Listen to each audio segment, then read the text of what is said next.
In 2006, when my injury happened, a lot of people looked at my response and they thought it was something to be admired, right? But when I looked at the situation, the beauty of it, at a certain point in my life, I was like, God, what is this, right? At one point, the puzzle started to make sense. Man, it looks as if I'm gonna be a first-round draft pick. At cornerback, I'm calling my mother, hey, Mom, I'm going to the NFL, we'll never struggle again. And then I get on the other side of the injury, and it looks as if, like, God, what's up? It was as if God was saying, trust me, I got you. And I was like, I get that, God, but let me get the contract, and then I'll trust you.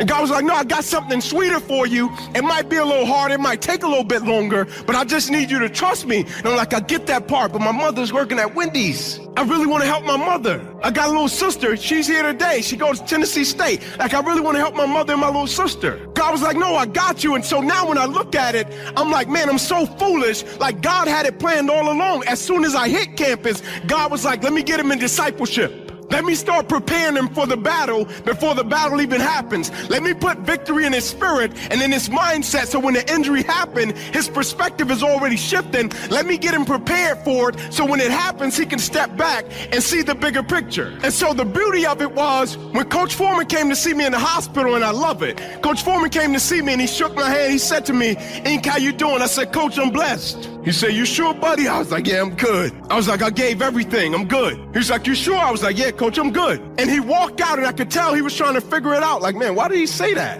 And the beauty of it was when it happened, automatically something popped in my head that said, Inky, remember James chapter 1 when it says, consider it pure joy, my brothers and sisters, when you face trials of any kind, because the testing of your faith produces perseverance, and perseverance must finish this race so that you may be complete and lacking nothing. So in other words, you got to go through something in order to turn into the individual that God wants you to become.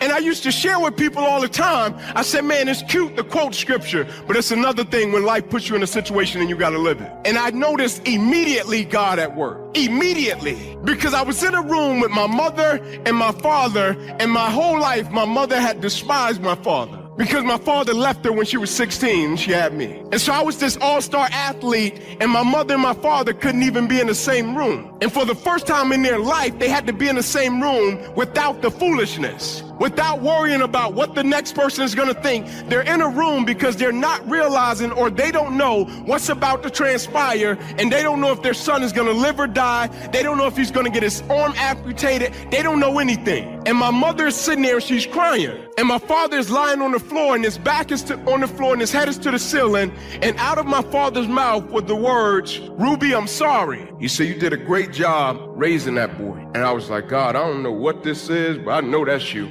Because you got to feel me, every time they were around each other, it was like a Rottweiler and a Chihuahua, and my mother was the Rottweiler, right? And so when it happened, immediately, I knew it was God. Immediately. I didn't know what was about to happen, but I knew God was in the midst of the situation immediately, and the only thing I was trying to do was stay out of God's way and navigate the situation. I knew immediately when my teammates came to see me, it was an opportunity to witness, and they were going to look at me and see how is it going to respond in this situation. I knew immediately if I responded in the right way, Romans 8:28 could be in full effect. And we know that all things work to the good of those who love the Lord, who are called according to his will and his purpose. I knew immediately. And my father said to me, because the $1 million question I always get everywhere that I go, people say to me, Inky, come on, man, tell me, you'll change what happened to you, right? Because I always say, man, I wouldn't change what happened to me for the world. I always say, this is the third best thing that's ever happened to me outside of marrying my wife and having my 2 children. And people would pull me off to the side and the back and say, Ink, tell me, keep it real with me. You would change it, right? Like, you got a paralyzed right arm and hand, man. People pull me off, Ink, be real, man. If you could be in the NFL right now, making millions of dollars, you'll change that, right? And I'm like, no, I wouldn't change what happened to me for nothing. Let me tell you why. When my injury happened, my father said to me in the hospital, Inky, I'm gonna come and stay with you for the next 30 days. He said, I'm gonna just help you. Whatever you need help with, man. Washing clothes, whatever you need, I'm gonna help. Now, my father had never spoken like this, had never did anything like this. And I'll never forget, my father said something to the extent one day of, and how could this God let this happen to you? Like, my father wasn't a believer like that his whole life. It's like, Ink, I see you go to church and you give glory to God. Like, how could this God let this happen to you, man? Like, I see you go to FCA, Fellowship of Christian Athletes. Like, how could this God, like, let this happen to you, man? I call you on Saturday night, see if you're out at a bar, and you tell me you're in with your roommates and y'all doing some stuff for discipleship. Like, how could this God let this happen to you, man? Like, how could this God let this happen? And I'm like, man, God about to spank him. But I knew the 30 days that my father wanted to come stay with me, as bad as it may sound, it wasn't so much about my father coming and assisting, even though I know he wanted to assist, as much as it was about my father coming to say, let me see how he responds now. Like, I'm on the fence with my faith. My father at the time, I'm on the fence with my faith. People are talking about this God thing. I'm trying to figure it out. I really can't comprehend it. I see bad things happening to people that I consider to be good people. So let me try to figure it out. It's somebody I love, somebody I respect. Now they're going through an extreme level of opposition, and they've lost the thing that we both place our identity in. And so, yeah, I want to help him, but I really want to see how he's going to respond to the opposition. And he says he's a believer. Now I want to see if he's still going to pray at night. Now I want to see if he's still going to say, glory to God. Now I want to see if he's still going to say, hey man, can you take me to Fellowship of Christian Athletes? I knew it. And my father would take me to Fellowship of Christian Athletes. He would drop me off and he would say, I'll wait out here, Ink, I'll be waiting on you. He would take me to church, say, hey, Ink, I'll be waiting on you. He would go to rehab. When I would go to rehab, he would lay down on the table and they would be putting heat packs on his back. And they would put the heat pack on, put the heat pack on. And I'll never forget, one day we're in the training room and they're putting so many heat packs on his back that when they pulled the heat packs up, his back was completely raw, because he was carrying a burden that wasn't his to carry in the first place. He was trying to carry opposition that wasn't his to carry in the first place, but because he had no connection, it's like Wi-Fi. He couldn't connect, so he didn't have anybody to give it to, and his ego was in full effect, edging God out. His ego was in full effect, and it was breaking him. Every single day, he went from 6'3", 250, to every single day his back got lower and lower. And every single night, the routine was the same. I would get on my knees, I would pray at the same time. And my father would get up and he would walk by Ramon Foster's room, 6'7", 375. And he would say, hey, big boy, you good? Ramon would say, I'm good, Pop. He would walk by my room. He would say, Ink, you good? I would say, yes, sir, I'm good. He said, all right, good night. Every single night, on the 29th day, my number was 29. My favorite Bible verse is Jeremiah 29:11. For I know the plans I have for you, declares the Lord. Plans to prosper you and not to harm you. Plans to give you hope in the future. On the 29th day, the day before my father was scheduled to leave, I hear my father, hey, big boy, you good? Ramon says, I'm good, Pop. He walks by my room. I'm on my knees on the side of my bed getting ready to pray. I said, Ink, you good? I said, yes, sir, I'm good. He goes to walk off and he comes back. He steps in. He says, hey, Ink. I said, yes, sir. He said, you know that God you pray to? Yep. So you know that God you go to discipleship, FCA about? I said, yes, sir. You know that God I take you to church about? Yep. He said, if that God can help you handle this situation the way you handling it, he said, son, I want to give my life right.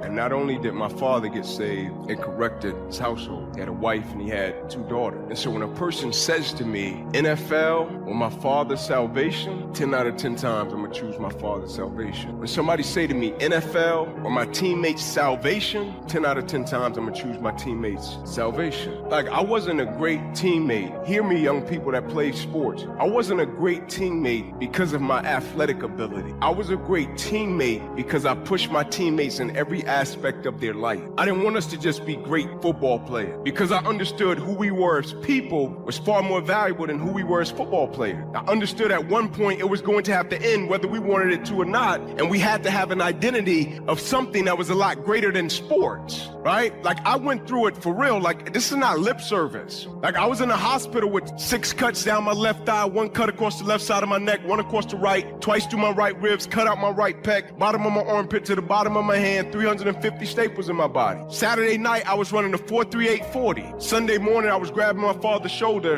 and I was trying to learn how to walk again, walking laps around UT Medical's hospital. I was bench pressing 350 pounds. To Sunday morning, waking up and I couldn't feel my arm, and I would go to sleep early every single day because I thought it was a bad dream. Until they told me, son, you gotta break your plexus avulsion and you ruptured your subclavian artery in your chest, and we gotta take the main vein out of your left leg, plug it into your chest in order to save your life, or you won't be here in the morning. And they came to me and said, Inky, if we could just get you to assisted daily living. I said, what is that? They said, if we could just get you to the point to where you can get a grocery bag when you're with your wife and you can tuck the grocery bag under your arm, that'll be a win for us. They said, if we could just get you to a point that you can grab a pen or a pencil and you can just put your hand on it and write like a kid, that'll be a plus for us. They said, so here's the catch. We can put you in a 2-year process from Knoxville to the Mayo Clinic, and we'll order you every piece of equipment on the face of this planet for your arm. Said they're the best doctors in the world, right? I said, what's the catch? They said, the catch is this, Inky. We can't guarantee you after the 2 years that your arm will work. We can't guarantee you after the 2 years that your fingers will flex. We can't guarantee you after the 2 years that you will have feeling in your back, in your arm, in your shoulder. We can't guarantee any of that. It's a break your plexus. Nobody knows what's about to happen. They said, go to 10 people that you value and you respect and ask them their advice. I went to 10 people. I said, listen, man, here's the situation. What do you think? All 10 told me, Inky, don't do it. And I understood it. They cared about me. They loved me. I said, why? They said, they can't guarantee you that your arm will work. Why will you go through that? They said, they can't guarantee you all of this equipment is going to help you. Why would you go through that? And I remember responding to him in the fact of, man, I thought courage was the ability to start something without any guarantee of success. I thought courage was the ability to embrace a process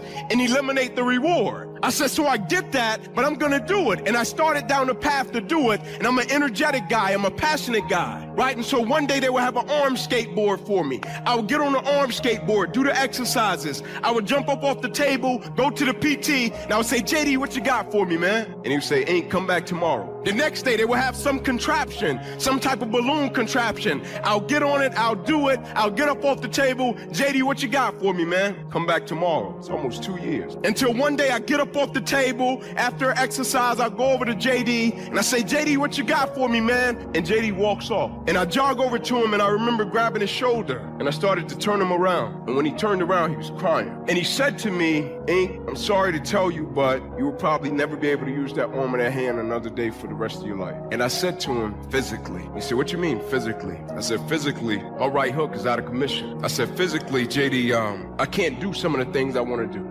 Now, let's talk about content, because no matter what you're doing in this room, you're gonna have to produce it to achieve what you want. The problem is, there's a lot of ways to produce content. One of the biggest issues that I'm excited to address here is in a world where Instagram does extremely well, or YouTube, people think pictures and videos are the only way to go. I'm here to tell you that 2 of the places I'm most excited about are the written word and audio. If you are not comfortable taking tons of pictures and videos, you immediately have to make a decision here today. Are you a good writer? And if you are, I have a lot of good news for you. I'll go to that in a minute. Or 2, if you like to talk, however you're uncomfortable with video, I couldn't be, back to your clapping, more passionate about the last 6 months in Indonesia. The consumption of podcasting in this country is exploding. The unbelievable ease to produce a podcast and distribute it in 2019 is remarkable. There's an app I've been talking about a long time. It just got bought by Spotify called Anchor. It's called Anchor. You can download it on your phone. You literally record on your phone. You press 2 more buttons and it puts it all over to the different podcasts. No friction. You could be doing it right now. So the excuse of I don't know how to do it, or how do I produce it, or do I have to go to the radio station, and how do I do nothing. Cost of entry 0. Friction 0. Literally, all you have to do is Google, how do I use Anchor, or download it. I highly recommend, if you have something to say about some category, I highly recommend getting very serious about podcasts, because I believe that audio over the next decade is going to be one of the biggest ways we consume, because we don't like wasting time. Humans love efficiency, and audio saves time. Audio is exploding and will continue to explode, and I highly recommend recommend you look at it seriously. Another thing that's interesting to me is actually a little tidbit I don't share very often, but I always say, watch what I do, not what I say. When I looked at the hashtag or the comments for this conference, I looked at a bunch of accounts. The number one mistake I believe people are doing on Instagram right now is not leaving enough written copy.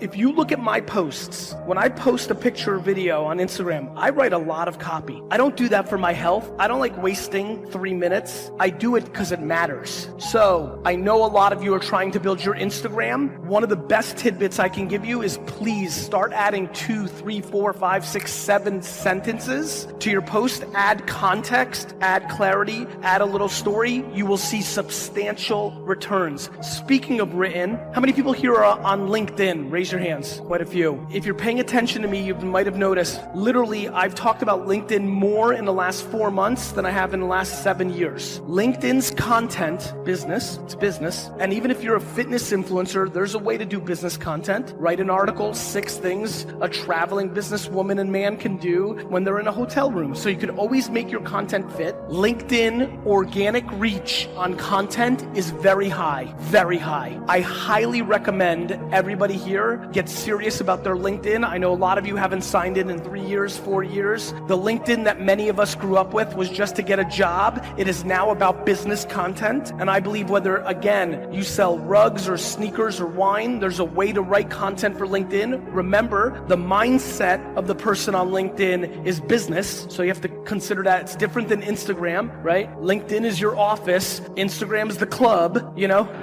So you have to act differently. You have to act differently, but I'm telling you right now, LinkedIn and Spotify podcasts for a lot of this room that hasn't been making is a very big opportunity. Posting 3-4 times a day on Instagram is a very big opportunity. All this content that I want you to write is a very big opportunity. Content is how you will make your happiness happen. Putting out content is how you will make your happiness, whether that's build a big business, whether that's get a dream job, a collaboration. Content, talking, content is how you'll make your happiness happen. The problem is I need you to look inside yourself and tell me why you're not doing it. To me, what I've learned in the last 5 or 7 years, I can sit here for half an hour and give you every detail. I can tell you right now that if you go into your explore page on Instagram and click on every one of those videos and then go leave a comment on that post, a thoughtful comment, watch the video or picture, not just hey or an emoji, look at it and spend 2 minutes and leave a comment, that if you do that 30, 40, 60, 100 times a day, if you're hungry, if you're ambitious, if you want something, if you do that, I know that will work. It will work. You will grow. You will get more attention. You will get more attention to your business, to yourself. My question is, why won't you do it? My question is, why won't you do it? Will you not leave a comment because you're nervous to leave a comment on somebody who's famous's page? Will you not leave a comment because you think somebody's going to judge your comment? Will you not leave a comment because you don't want to spend an hour leaving comments? Why? For me, everything is about reverse engineering. What do you want to happen? Like what? What do you want to happen? And then understanding in 2019 that written words, audio, and video on 7 platforms can get you there is remarkable. It's just remarkable. It's so crazy to me.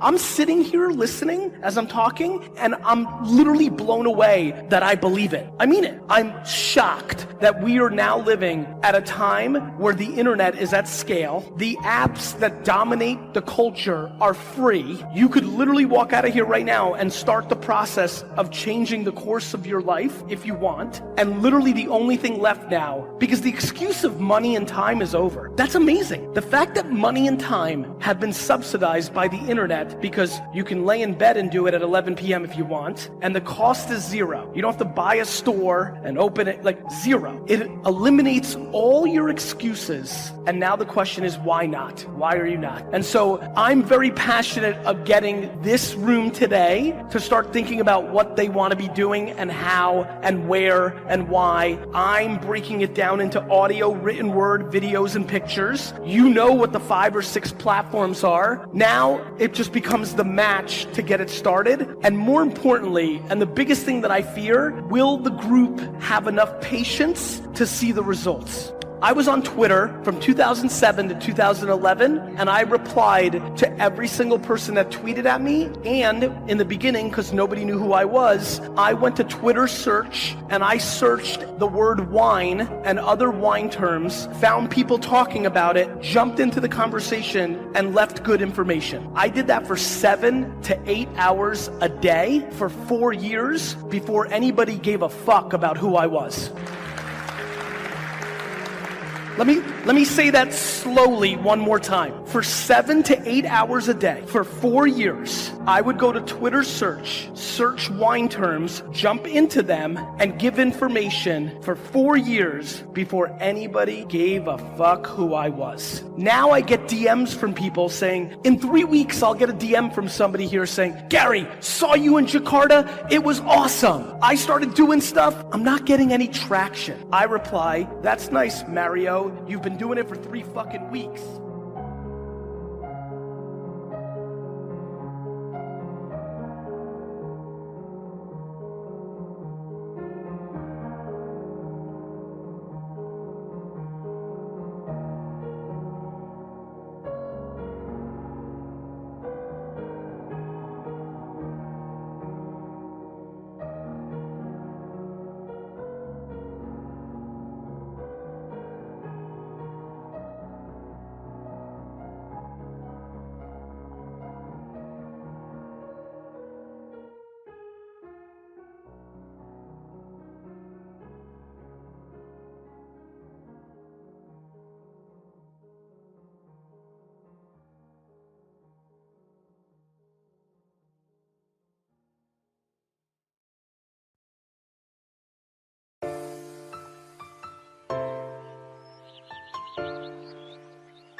It doesn't matter to me any longer how long I live. What matters to me most is how I live. Every day, ask yourself that question, how you living? That if you're going to do something, you do it the right way. That it's never wrong to do the right thing. That how you do anything is how you do everything. The biggest poison in us is regret. Bad decisions, hasty decisions, too fast, and affects the next 20 years of your life because you made the wrong decision. What makes us make these fast decisions? Fear? Let the fear of regret fuel you to take action today, now.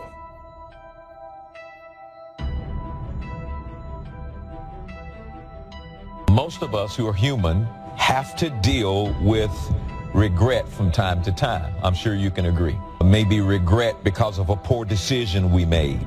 You know, things that I wish I had done differently in my life or in my ministry. Of course, who wouldn't want to take another go at something and improve on the first try by doing it again? But the fact is, you don't get that chance. Don't let regret beat you down. Don't be a slave to regret. No, let it teach you. Let it make you better. The only one that can stop you is you.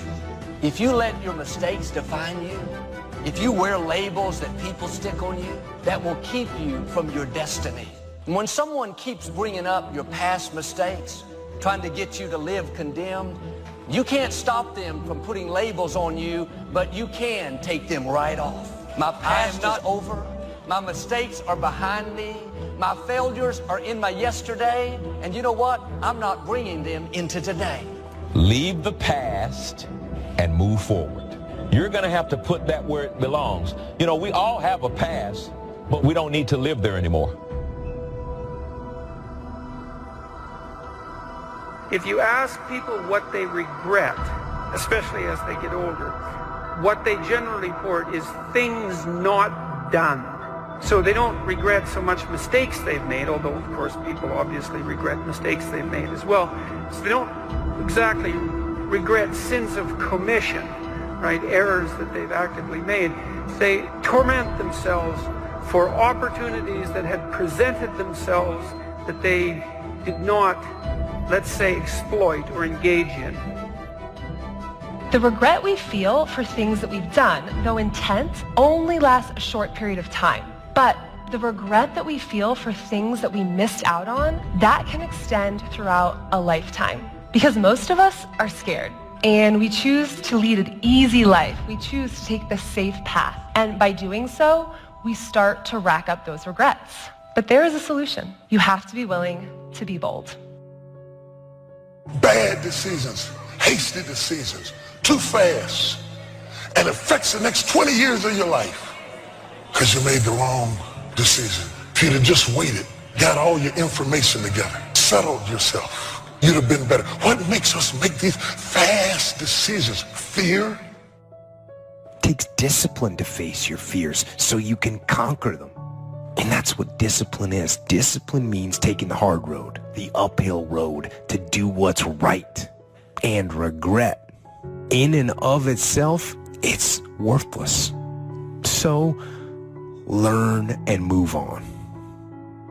Goals are major to a genuinely success-oriented person. Without them, you're just playing around. The difference between a goal-directed individual and someone without goals is like the difference between a Wimbledon champion and a kid batting a tennis ball around on a court with no net, no opponent to bring out the best in him, and no way of keeping score. Despite everything that's been written about the importance of goal setting, very few people actually put it into practice. It's always amazed me the way the average guy puts more thought and effort into planning his 2-week vacation than he devotes to planning his life. What's he taking a vacation from? He hasn't really decided what he's trying to do in life, but for 2 weeks out of the year, he just decides he wants to do something else. And this is what he plans very carefully. Challenge creates strong character, and goals represent challenge in its most positive form. Leaders have their personal goals clearly in focus, as well as the goals of the organization. In fact, one of the principal responsibilities of leadership is defining goals for the vast majority of people who aren't able to do it for themselves. True desire in the heart, whatever it is you want to do, work hard to get it. Don't just aspire to make a living. Aspire to make a difference. That was my mindset. And that's how you get through things. You immerse yourself wherever it is, and you become that. You become that and give yourself no way out. The scariest thing in the world to me, even to this day, was that could have been the rest of my life. I thought then I was trying hard. That's the scariest thing in the world. To absorb, let life touch you. Don't let it kill you, but let it touch you. The experiences you have, the good ones and the bad ones, the highs and the lows. Part of the gift you can give to others is the gift of your experience if you remember. If it's vivid, if it's powerful, if it's fresh, if it's unique, if it's vital, you can really affect other people with the relating your own experience, just because we're too lazy to live the experience and then reflect on it. Live another week and reflect on it. Take a half a day at the end of the month, reflecting over the month. What were the numbers? Some weren't good, some were good. The books you read, the books you heard about, relating your experiences at the end of the month. At the end of the year, take a weekend. Take some time, reflecting. Over the years, I've developed some ideas about effective goal setting, and I'd like to share those with you in a moment. When I was a kid, I used to dream what it would be like to buy a ticket on a railroad train and just go someplace. I really didn't think about where I'd be going or how long it would take to get there. I just loved the idea of getting on the train and just letting it take me someplace. I guess there's still something appealing about that idea, but it's not really the way you want to live your life as a mature human being. When you grow up, you buy a ticket on a train or a plane because you want to go someplace, and you know exactly where you're going. You may have to change planes in a different city, your flight may be canceled, and you may have to switch to another flight. You may not feel like talking to the person seated next to you, but you will persist. You know where you're headed, and you're quite determined to get there. That's goal-directed behavior in its simplest form. There are short-term goals and long-term goals. Long-term goals are the equivalent of a major journey. When you reach the point where you've achieved your long-term goals, your life will be fundamentally changed, and the process of getting to that point will transform you into a stronger, wiser, higher-performing person than you are now.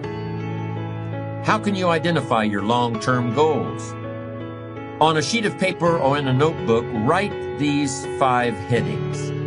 Number 1, what do I want to do? Number 2, what do I want to be? Number 3, what do I want to see? Number 4, what do I want to have? And number 5, where do I want to go? Now, under each of these categories, write down several possible long-term goals. Be very relaxed about this. Just allow your mind to flow and come up with 3 to 6 ideas for each category. Don't worry about a lot of details at this point, and don't spend too much time describing a particular goal. In category number 1, for example, what do I want to do? Suppose you want to write a book about the history of your family, going back to the arrival of your great-grandparents in the United States. Just quickly jot down family history. Then as you look down the list of categories, it occurs to you that you've always wanted to see the pyramids in Egypt, so you write pyramids. Keep writing down ideas as long as the list of categories continues to inspire you. You'll probably be surprised at some of the things that turn up. You may have kept a great many desires and aspirations hidden in the back of your mind, but the opportunity to write them down will move them to the forefront of your consciousness. That's one of the benefits of this technique. When you're satisfied with your list of long-term goals, read through the list once again. Then, beside each item, write the number of years that you believe it will take you to achieve that particular goal. For example, you may estimate that it will take you 10 years to research and write the book on your family history. But you'll need only 5 years to get yourself into a position where you can take a trip to the pyramids. Create a time frame like this for every one of your long-term goals. Immediate goals, those that will take less than a year to achieve, are important too, of course, and we'll deal with those separately in a moment. When you're finished entering your time frames, there should be a fairly balanced distribution of all your goals. If there are many 1- and 3-year objectives, but only a few in the 10-year category, maybe you need to think more about what you really want your life to add up to. What kind of life you really want to build over the long run. But if there's a preponderance of 10-year goals, and relatively few of the shorter-term variety, this may be an indication that you're putting things off, that you're focused too much on where you'll be at the end of the day and not enough on what you can accomplish right now. Keep working on your list, adding and subtracting goals with various time frames until you've created a more or less even distribution. Be the best. Lifelong personal development and the commitment to personal excellence requires tremendous dedication, discipline, and willpower. It is often the case that we know what we need to do, but we lack the courage to take the risks that accompany trying anything new. Instead, we make excuses for inaction. The great thing about excuses is that no matter what happens, excuses are always there waiting to be used. Anybody can have an excuse for absolutely anything, but the downside of excuses is that nobody really believes them.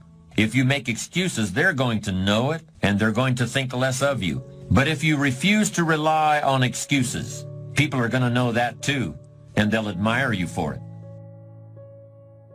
You need large amounts of self-discipline to deal courageously with all the fear-inducing events of your life. Courage is rightly considered the foremost of the virtues, for upon it all others depend. Often, fear is necessary to preserve life, prevent injury, and guard against financial mistakes. As you might imagine, I don't think we should spend a lot of time regretting the choices we've made in the past. To spend time brooding over how things went, that's an illusion. What you're doing is suffering pointlessly in the present under the shadow of certain memories. You're telling yourself a story about something that might have been over and over again. How long do you want to do that for? And sometimes life is going to knock you down, but because you have been knocked down don't mean that you are finished. No, you're knocked down but not knocked out. No. You got some reasons. It might be your own sense of pride and determination in the kind of life that you want to create.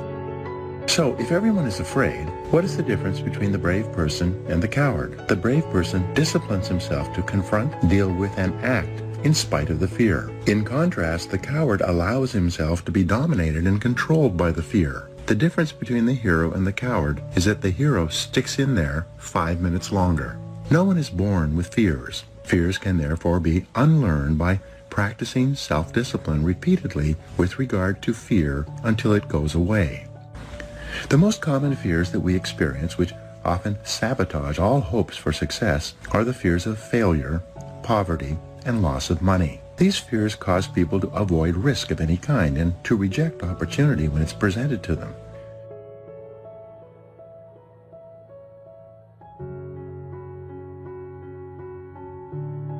How many times have you had a great idea, didn't do anything about it, and then a year later someone did something about it, made a lot of money, got the promotion, etc.? So when you have the idea, the inspiration to act, it's time. Act. And you don't have to know it perfectly.